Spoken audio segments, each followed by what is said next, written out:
Hello, Bloomington. I'm Mayor Tim Busse, and this is the Council Minute for the week of January 25th. For the past 5 years, the City Council and staff have prioritized our work based on the One Bloomington strategic plan. That 5-year plan, which was adopted in 2016, had what we called 6 pillars, and those are community amenities, community image, equity and inclusion, focused renewal, high-quality service delivery, and sustainability. In January of 2020, the City Council amended the strategic plan to add a 7th pillar of engagement and transparency. The 5-year focus of our current plan is winding down, so this past Monday, the City Council talked about how we're going to develop our next strategic plan. Consistent with the ongoing commitment the Council has made to community engagement, the planning process we discussed would be a dramatic shift away from how we've developed a strategic plan in the past, and that was when the City Council and the senior staff would hold a retreat to develop the priorities. The proposed process for our next strategic plan would include significant community engagement on the front end, a core planning team of city representatives and community members, and detailed action plans developed by city and community members working hand in hand. The process will span most of the second half of this year and will result in a plan that will let us hit the ground running right away at the beginning of 2022. So why spend so much time focusing on community input and participation? I mean, we could develop a plan similar to how we've done it in the past, and our current 5-year plan has been pretty successful as we've made a lot of progress on things like sustainability, neighborhood renewal and reinvestment, and racial equity. The community-based approach is an intentional decision by the city to partner with the community to create the mission for the future of Bloomington. We've spent a lot of time talking about how Bloomington has changed over the past couple of decades and how we can position ourselves to be as successful or even more successful in the next couple of decades. Recently, the theme of our annual work plans have accentuated that notion, and they've been called a bridge to the future and a community of choice. But what's been missing in our process is a conversation with the people who are invested in Bloomington today and tomorrow, and that's you.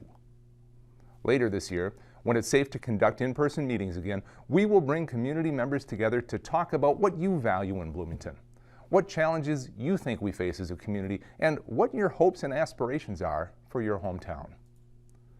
The information we glean from those conversations will be the foundation of a planning process to set the course for an intended future. When the process will start is still up in the air. A lot of it will depend on how quickly the COVID-19 vaccinations get rolled out to a point that the Minnesota Department of Health says it's safe to hold larger gatherings. In the meantime, the city manager will be coming back to the council in March with details about how the process will roll out and the timeline and what you can expect from us as we invite you into a conversation to plan the future of our community. One of the City Council's strategic pillars is high-quality service delivery. As part of that commitment, the City Council directed staff to conduct assessments of various aspects of the city's operations. One of the areas we studied was our city's fleet management and maintenance. Now, keeping our police, fire, public works, and our other services rolling, it takes a lot of work. Our fleet maintenance team is responsible for more than 600 vehicles ranging from police cruisers and fire engines to snowplows and sewer jetters. The assessment was done in 2019, and one of the most significant issues it identified was the antiquated and undersized fleet maintenance garage. Very simply, there are too few service bays in the maintenance garage, and the bays that we do have are much too small for much of the equipment that our mechanics maintain. It's both a safety hazard and an operating inefficiency. The service assessment recommended a new fleet maintenance garage be constructed. This past Monday, our Public Works team laid out the process to select a site for the new maintenance facility, and once a site is determined, the building design process can begin. Now, the site options are focused on the existing Public Works location at 98th and James and on nearby properties.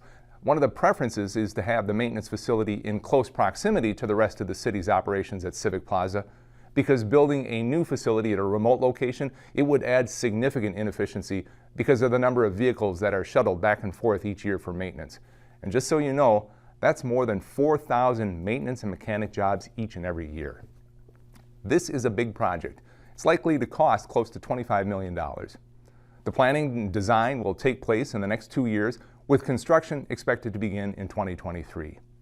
The City Council hasn't approved this project yet. There are a lot of steps to go before we take that action.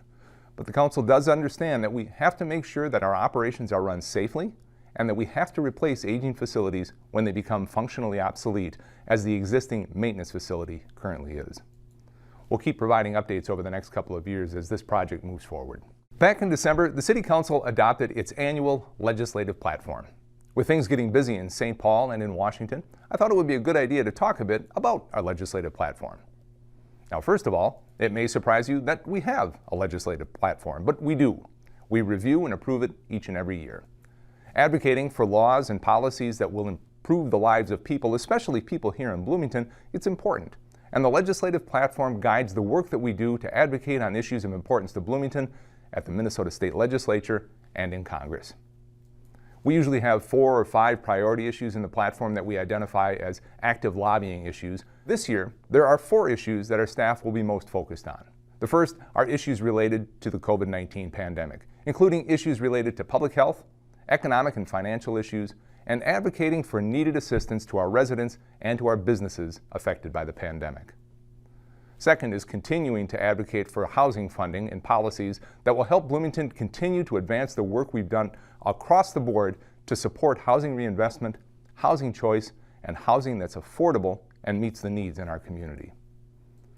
Third, we'll be requesting legislative approval for tax increment financing districts that will allow Bloomington to continue to make progress on one of our strategic goals, which is focused renewal, as we seek to revitalize neighborhood commercial nodes and redevelop underutilized properties. And fourth, the city is also seeking a sales tax exemption for the purchase of construction materials, specifically on the upcoming replacement of Fire Station Number 4. A sales tax exemption there would likely result in a project savings to our taxpayers of more than $200,000.